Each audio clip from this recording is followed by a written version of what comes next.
এবং আমাদের জন্য, এই রাষ্ট্রের জন্য, আইন শৃঙ্খলার জন্য আরো বিব্রতকর।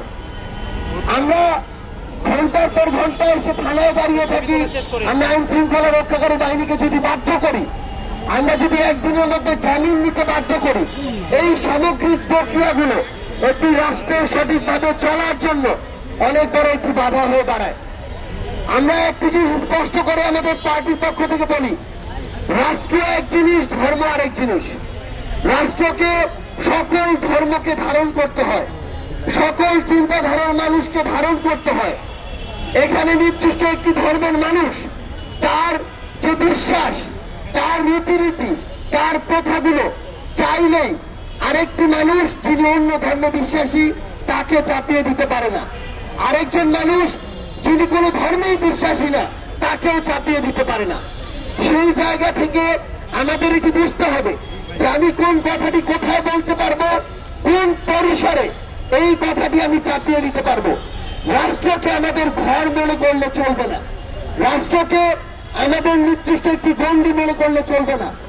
আমরা আমাদের জায়গা থেকে, আমাদের পার্টির পক্ষ থেকে স্পষ্ট করে একটি অবস্থান জানাই, শুধুমাত্র এই সামাজিক জনপরিসরে নয়, বরং আমরা সোশ্যাল মিডিয়ায় দেখছি আমাদের রাজপথে আমাদের বোনেরা যখন সামনের সারিতে দাঁড়িয়ে থেকে লড়াই করেছে, তখন তাদেরকে কেউ এভাবে কথা বলতে পারেনি। তখন বরং বিভিন্ন জায়গা থেকে আমরা সমর্থন দেখেছি।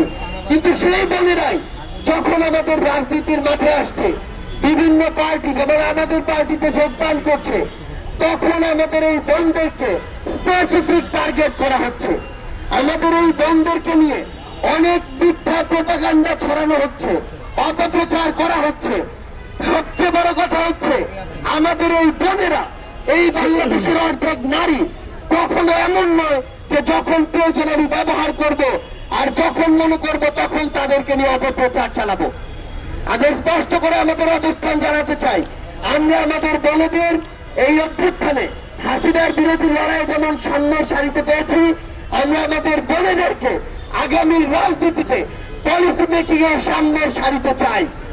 আমাদের বোনেরা আর এই বাংলাদেশের সংসদে কখনো শুধুমাত্র রিপ্রেজেন্টেশন হবে না, তারা তাদের যোগ্যতায় পার্টিসিপেশন করে এসেই সংসদে নারীদের প্রতিনিধিত্ব করবে। আমরা স্পষ্ট করে আমাদের পার্টির পক্ষ থেকে বলতে চাই, আইন শৃঙ্খলা রক্ষাকারী বাহিনীকে, সংশ্লিষ্ট মন্ত্রণালয়গুলোকে এবং এই অন্তর্বর্তীকালীন সরকারকে পুরো বাংলাদেশের প্রত্যেকটি জায়গায়, জনপরিষদ থেকে সোশ্যাল মিডিয়ায় আমাদের বোনেদের সেফটি এবং সিকিউরিটি নিশ্চিত করতে হবে।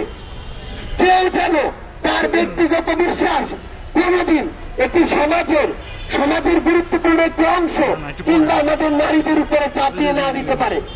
এই নিরাপত্তা আমাদের নিশ্চিত করতে হবে। আর যে সামাজিক প্রেক্ষাপট বুঝতে হবে, বাংলাদেশের